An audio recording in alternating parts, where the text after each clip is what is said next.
kecil wae gitu beres, komo gede meureunan. Oke.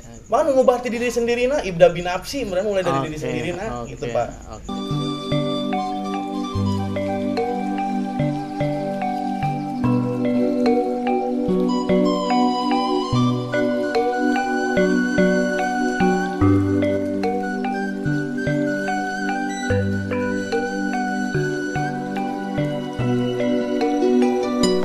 Ya, assalamualaikum warahmatullahi wabarakatuh. Sampurasun Kang. Barayanya mah pada malam ini lebih dari jam 9, jam 21.40-an ya, hampir jam 10.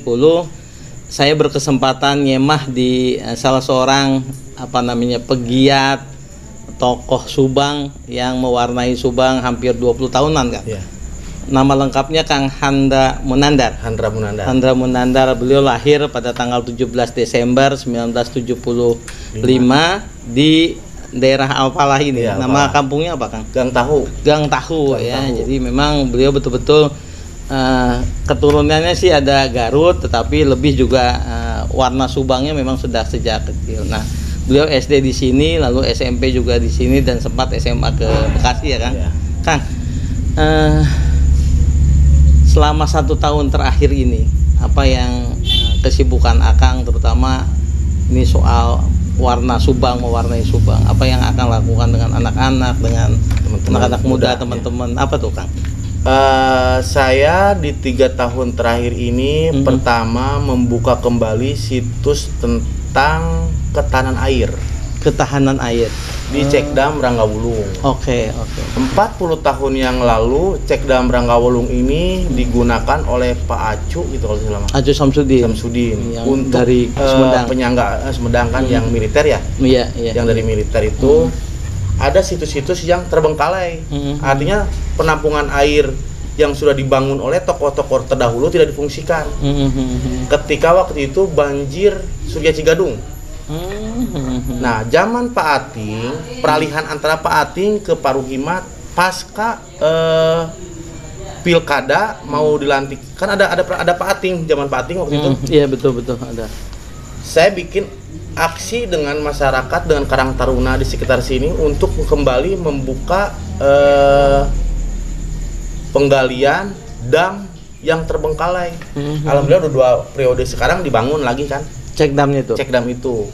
Nah, di zaman Pak Ating ngasih rekomendasi, kita gotong royong dengan masyarakat. Saya juga baru dengar nih ada Cekdam itu, kan. Ada Cekdam Ranggawulung. Cekdam ada 4 Ranggawulung. Cekdam. Ada 4 Cekdam. 4 Cekdam. Apa manfaatnya Cekdam itu untuk Subang dan sekitarnya itu? Itu kan embung guludug teh ketika musim hujan terisi air untuk menahan air supaya tidak semua mengalir langsung ke Subang.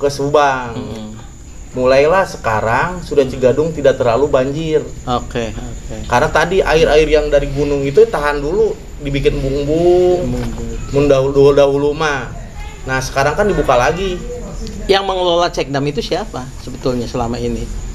Nah, saya kan itu Pramuka. Kalau dari nama depan. Betul.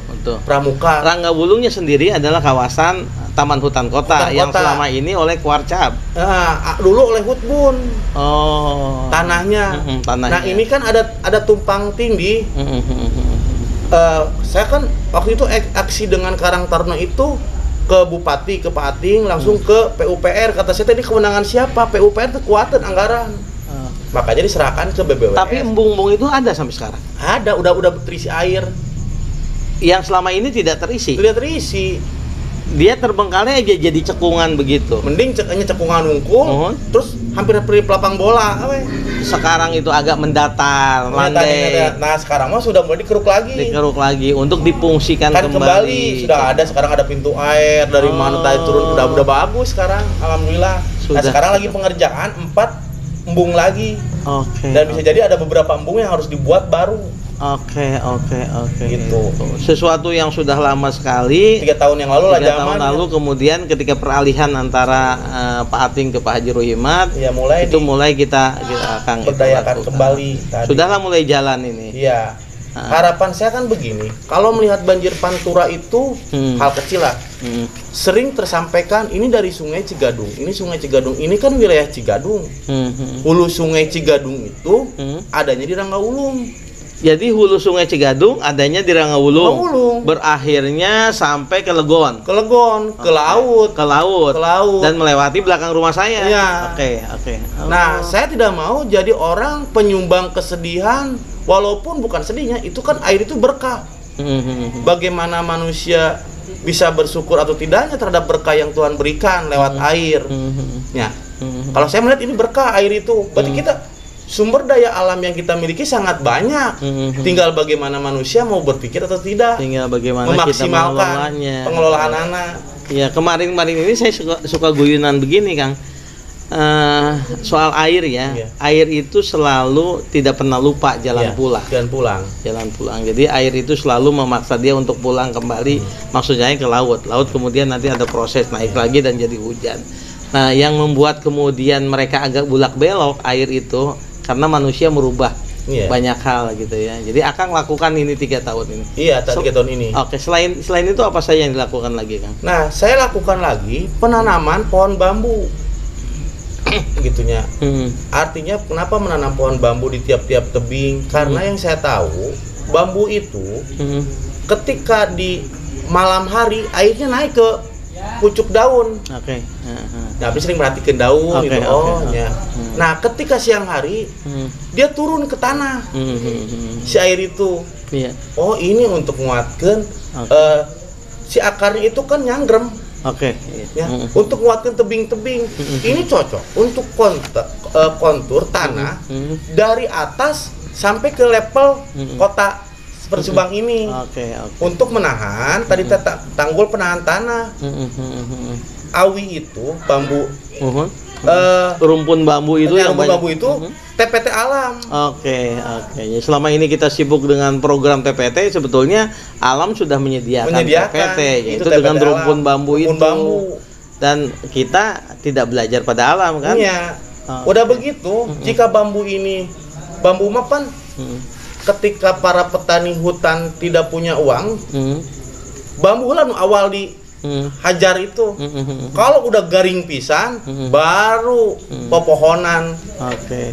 Yang lain yang keras, pohon keras. Selama masih ada bambu mah bambu dulu. Udah aja dibisniskan jadi mata pencarian. Bulanan masih gak pohon sampe gitu kan. Yang bisa dipanen 6 bulan sekali. Bambu mah kan ditebang tunas dia muncul, tunas dia muncul. Nah, dari 2 cerita ini ada kecenderungan Akang kembali melihat, oh ini ada potensi alam, ini ada masalah, lalu kemudian Akang hadir di tengahnya. Nah, kalau persoalan di pemerintahan sendiri di Subang, apa yang terasa di 1 tahun terakhir ini, Kang? Soal tata kelola lah, soal ini, terutama di 2 tahun pertama kepemimpinan Pak Haji Ruhimat dengan Pak Agus Maskur ini. Ya, kalau saya melihat ya tadi tentang sampah. Saya dari 98 sudah concern tentang sampah itu, bagaimana memilih sampah-sampah itu kan ya. Sampai turun ke Pamanukan ada mapeling kan ya. Iya, ada mapeling. Ada nanang gitu. Almarhum Pak Haji Heri ya. Jadi hal sampah saja. Kalau sekarang dengan luas Jalupang 15 hektar, sudahkah kita butuh tanah seluas itu untuk sampah? Apa yang dibutuhkan oleh kita itu tempat sampah, atau mengubah mindset berpikir rakyat. Tata kelolanya itu apakah kita menyiapkan lahan untuk dibuangnya sampah? Ya, memindahkan masalah dari ke masalah yang lain. Betul. Atau mengubah mindset masyarakatnya. Gitu, ente jorok micen di mana wae.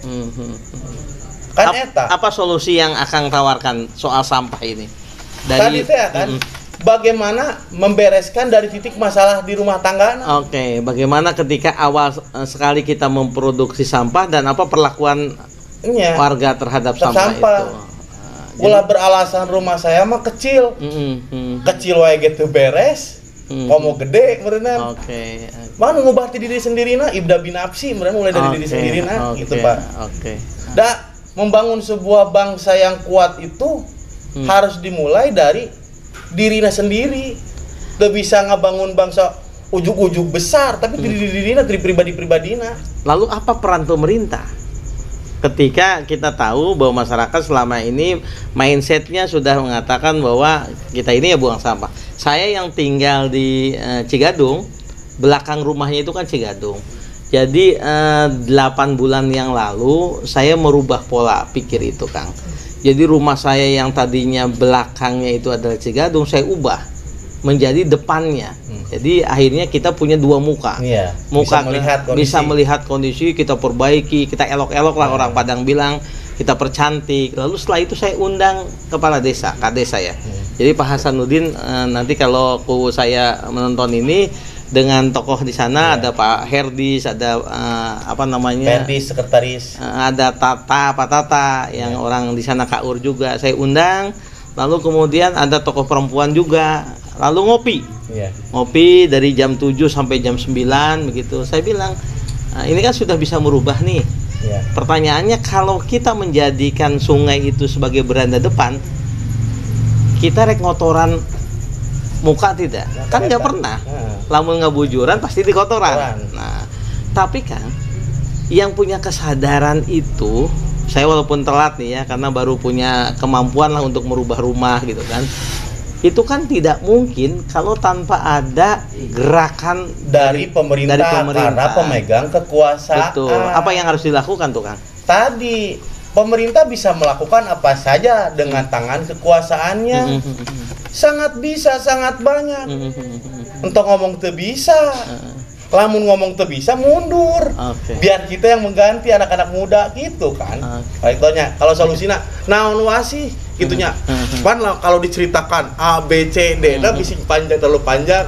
Konten YouTube muat kan gitu. Ini jadi soal pengelolaan sampah, solusi Akang adalah rubah mindset dan pemerintah peradaban anak manusia-manusianya. Lalu pemerintah berperan membantu untuk merubah itu bersama-sama. Dari mulai anak baru lahir, dari mulai TK mengenal pendidikan, itu sudah harus diberikan kesadaran tentang bagaimana sifat anak-anak itu untuk jadi peneliti. Itu kan kudu ada tim pencari bakat pemerintah mah. Iya budak naon sih masalahna ikian wae entong ningali BS ternyata kan begitu. Dan setiap makhluk yang Tuhan ciptakan ini ada manfaat. Seharusnya pemerintah sebagai orang tua yang lebih bijaksana, bukan hanya megang aturan tapi lebih bijaksana.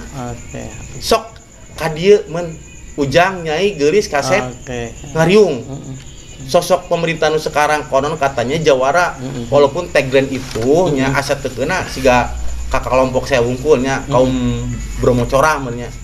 Kan akademisi mah ting daekeun ting teu jawara itu. Jadi jawara. Terkesan bahwa bedog berkesan kan ya. Nah, ajak bicara komponen masyarakat yang ada, minimal bupati teh sebagai ais pangampih teh nya yang menjadi rahmatan lil alamin itu, perwakilan tangan Tuhan itu ya kekuasaan itu datang kepada komponen warga-wargana. Naon sih anu kedah ku akang dikerjakeun. Baraya muda, ada tadi kata ais pangampi. Ais pangampi itu adalah istilah atau nomenklatur atau prase kata Sunda untuk menunjukkan bahwa di suatu organisasi, entitas apapun itu ada orang yang dituakan, sepuh atau dewan pembina ya istilah sekarang itu. Saya mengingatkan itu karena tidak banyak anak muda sekarang yang ngerti itu, dan saya kebetulan di Sumatera Barat juga menjadi salah seorang ais pangampi paguyuban warga Sunda. Jadi agak paham-paham meskipun 27 tahun di Sumatera Barat. Kang, Subang ke depan apa yang akan harapkan, karena bagaimanapun persoalan tata kelola sampah saja belum bisa diselesaikan. Kemudian lingkungan hidup kita, soal di sini industrialisasi mau dibuat, di sini bagi-bagi lahan. Sementara industrialisasi di Pantura dan sekitarnya sudah mulai dihadapi. Apa yang diharapkan Subang ke depan itu, kan? Ya kalau pemerintah tidak dari sekarang sesegera mungkin untuk melakukan pemetaan, ya, untuk ngomong metakeun kesenang lah, senangna, bising kalau manis mah gula mah sahanu hayang, amis mah cerita manis, cerita pahit weh. Tadi teh kita hidup ini butuh air. Punya cadangan air sakumaha sih? Rek industri. Mau pakai air dalam bumi. Artesis teh. Artesis sedot. nyedot dari perut bumi. Turun kemudian permukaan bumi dari. Itu kan kata bahasa akademisi kan seperti itu. Cek batur nu pinter gitu. Oh, nu pinter mah gitu nya. Kalau abdi mah kan tadi teh boga cadangan cai sakumaha sih nu di permukaan nu ditampungna ya. Keur nyiapkeun industri anu kebutuhan air pasti gede. Satu. Belum sektor pertanian. Ya. Kita akan menghadapi ketahanan pangan. Ulah ngomong ketahanan pangan lah kalau teu boga cai cadangan anak. Keur ngucurkeun nya kan arek make naon nyiramna. Kayak program Jawa Barat tentang petani milenial. Entah ngomong petani milenial. Lamun can nyiapkeun caina. Can nyiapkeun cadangan airna embung-embungna. Teu cukup ku sadawarna. Ya. Oke. Kita dari selatan teh kudu rapikeun dulu bentangan selatan bagaimana mengamankan air ketika musim hujan harus bagaimana nyimpen ke mana dulu airnya. Nanti ketika musim kemarau bagaimana membuka pengucuran. Lamun lihat kontur belajar dari Inggris, Belanda. Bagus dulu mah tata kelolaannya. Kalau belajar dari tata kelola mereka bagaimana mengatur tata ruang dan terus kalau belajar dari kerajaan, ada kerajaan yang saya baca gitu yang mampu menaklukkan air. Betul. Di Indonesia itu. Gitu.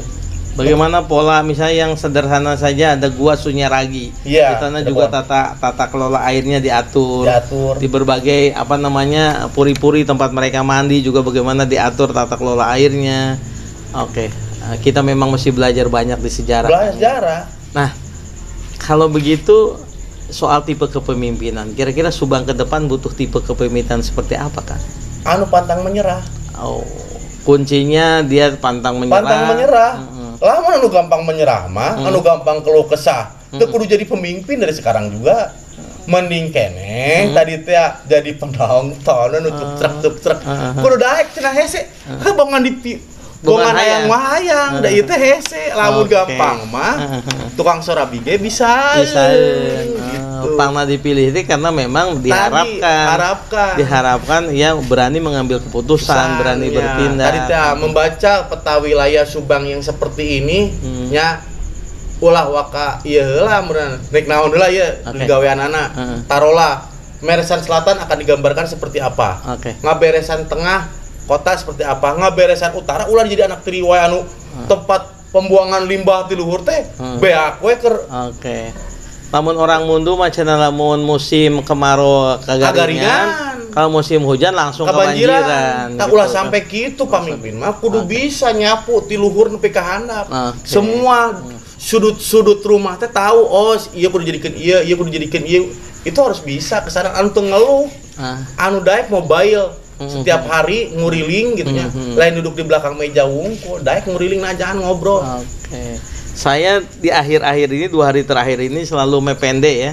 Karena saya keliling terus silaturahmi ke berbagai tokoh-tokoh Subang ke istri, saya selalu bilang yuk orang ala ku susah beli ku kanyeri gitu kan. Karena bagaimanapun ketika kita mikanya kalau mah cai harus ada yang kita berikan ke kalau mah cai apa kecintaan kita itu Kang. 2 tahun ke depan ini kan masih ada waktu sebetulnya untuk Pak Haji dengan Kang Agus Akur ya. Apa saran kira-kira yang paling penting untuk kedua beliau ini? Mereka kan sudah punya visi sebetulnya. Jangan jadikan Kabupaten Subang ini pengelolaannya sebagai ajang untuk heureuy. Menjaga tanah air itu harus muncul dari dalam hati sanubari nu paling dalam. Ketika orang heureuy ngalelewe tanah air ini akan naonnya ngajab berenang hukum malik lah ya ngabadi cek orang dia mah ya bahasa ulang ngakapeureuy kudu serius ya teh lain soal berapa uang yang kita dapat. Kalau hanya bicara uang teh dicetak bisa nyetak uang mah tapi rasa cinta rasa dedeh menjaga tanah air ieu teh ulah pake heureuy. Komo ada kepentingan tadi teh hanya untuk sekelompok golongan. Jadi hukum alam ini lebih kejam daripada hukum konvensional. Hukum ciptaan manusia gitu manusia kan? Lebih kejam ieu teh. Kalau manusianya lebih kejam. Tapi akan lebih baik kalau manusianya lebih baik menjaganya. Kalau saya kuliah di kelas itu saya menggunakan istilah hukum kodrat Kang. Hukum kodrat natural law itu saha anu melak manehna anu akan wae gitu kan. Gitu ras eta. Jadi tanaman yang masa lalu itu akan kita di hari depan kita tanam hari ini, kita akan memetik. Siapa yang menanam angin dia akan menuai badai, bahasanya kan seperti itu. Hasil apa yang kita tanam kita bisa bohong eta mah. Oke. Baraya nggak terasa ini. Pasti durasi kita sudah lebih 15 menit ya. Berapa? 19. Oke, di segmen terakhir ini ada 2 hal, Kang. Pertama, apa pesan untuk anak muda, Kang?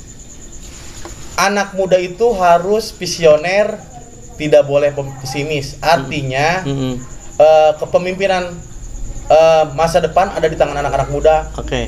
Menentukan arah bangsa ada di anak muda. Jadi jangan pernah takut dan jangan pernah menyerah. Seusia saya mah ais pangampi ngeskeun barudak gitu.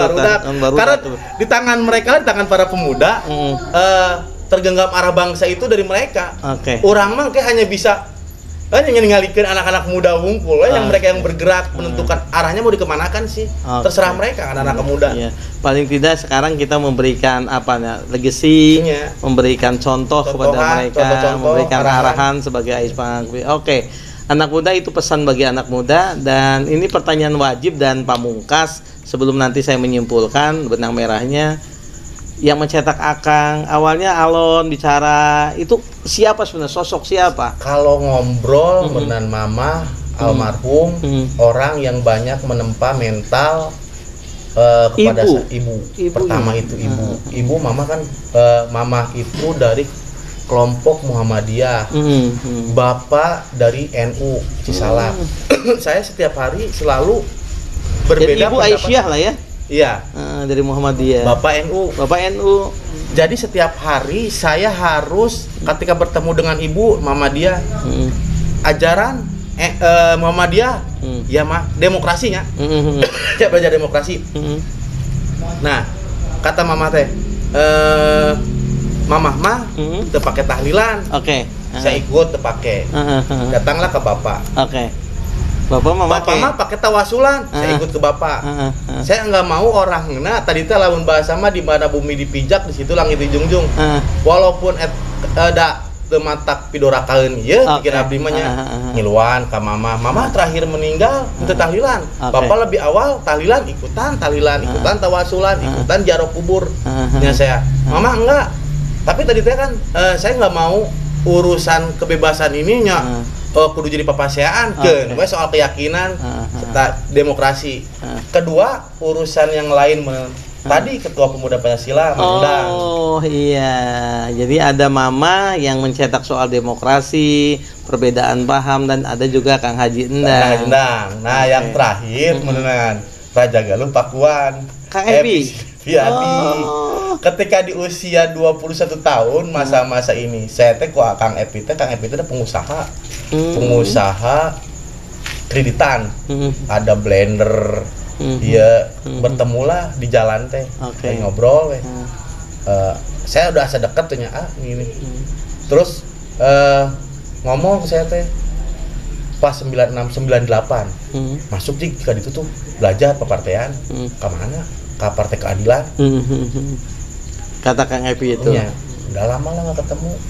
Udah saya nggak di partai datang, Kang Epi itu datang baik. Nah, makanya kenapa tadi saya biasa belajar demokrasi, ketika saya belajar di konsep Partai Keadilan yang belajar manhaj risalah gerakan Ikhwanul Muslimin Albana, saya belajar tentang kesundaan. Tadi teh bagaimana menerapkan doktrin ngamulyakeun nu hina, ngabeungharkeun nu miskin, nulung anu susah gitu kan ya. Membuat jiwa anu tangguh, raga anu kuat, rasa anu asih, itu kan doktrin Galuh Pakuan. Menyeimbangkan antara gerakan Islam dengan gerakan kesundaan. Sarua sebetulnya mah hanya beda di sanad meureunnan. Anu sanadna di Timur Tengah, anu sanadna di primordial, di dia di lokal di Jawa Barat. Kesundaan teh. Nah itu. Nah yang Kang Epi kenal sama mama, termasuk sama ketua PP, kenal dekat lah ya. Sering datang ngobrol, sering diskusi dengan beliau, mengarahkan tentang Saya kan lulusan STM yang kuliah di Fakultas Hukum waktu itu tuh. Pan tidak paham tentang dunia pemerintahan, aturan pemerintahan, makanya dikenalkanlah dengan kakaknya Pak Budi Setiadi. Oke. Kenalkan dengan Pak Rumanda, dengan dunia STPDN, dunia birokrasi. Betul, betul. Seperti ini dunia birokrasi itu. Kan saya jauh dari akademisi. Kang Budi itu pernah camat kita. Camat Pamanukan. Iya, Camat Pamanukan. Terakhir saya ketemu di Padang justru. Iya, Camat Kalijati. Jadi beliau sudah tidak lagi karena maju di pilkada, mundur sebagai birokrat. Beliau berkhidmat di bidang pemajuan desa, komunikasi desa, bakti desa, dan ketemu di Padang ketika di hotel. Jadi saya memang kalau ada tamu siapapun orang Sunda yang ke Padang, saya selalu menyempatkan untuk bertemu dan berdiskusi banyak hal.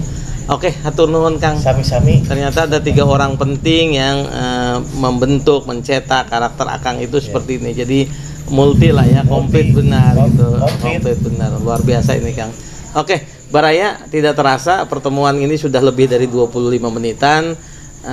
Insya Allah ini sangat penting, dan paling tidak saya mencatat 3 hal ya yang penting itu. Yang pertama adalah bahwa pemimpin itu dia mesti berkarakter, pemimpin itu mesti berani untuk mengambil keputusan, karena bagaimanapun dia dipilih dan mau dipilih untuk melakukan itu semua. Itu yang pertama. Kemudian yang kedua, catatan penting dari Kang Handra adalah sebagaimana konsep apa yang saya sebut dengan hukum kodrat itu, siapa yang dia menanam dia akan menuai. Maka menjadi pemimpin dia harus punya kewaspadaan, kehati-hatian, tanggung jawab yang besar, tidak hanya pada dirinya, pada Tuhan, juga kepada lingkungan. Itu bisa heureuy. Itu pakai heureuy. Kemudian yang ketiga, pesan yang terpenting untuk anak-anak muda, Kang Handra menyebutkan bahwa di tangan Anda sebetulnya nasib Subang ke depan itu. Karenanya bersiap untuk menyongsong itu, karena kami itu pada masanya itu lebih pada memberikan ais pengampih lah, sebagai tugas-tugas memberikan nasihat, memberikan masukan. Yuk kita sama-sama menuju Subang yang jauh lebih baik, dan itu yakin bisa ya. Yakin bisa, sangat bisa. Oke, apa yang dikerjakan oleh manusia bisa dikerjakan oleh manusia, kecuali pekerjaan yang diciptakan oleh Tuhan. Manusia tidak bisa. Oke, Kang. Terima kasih. Terima kasih. Ini luar biasa. Nyema hari ini saya sampai malam di jam saya ini sudah jam 22:09, jam 10 malam. Terima kasih Kang Handra, hatur nuhun tos ngarepotkeun ngadadak. Jadi beliau di dadak, kita kontakan, beliau tadi di luar kota, dan baru bisa bertemu malam ini. Saya dari Cisalak juga. Hatur nuhun. Sami-sami. Saya tutup dengan tentu saja salam kesundaan, Sampurasun, dan Assalamualaikum warahmatullahi wabarakatuh. Nuhun Kang. Sami-sami.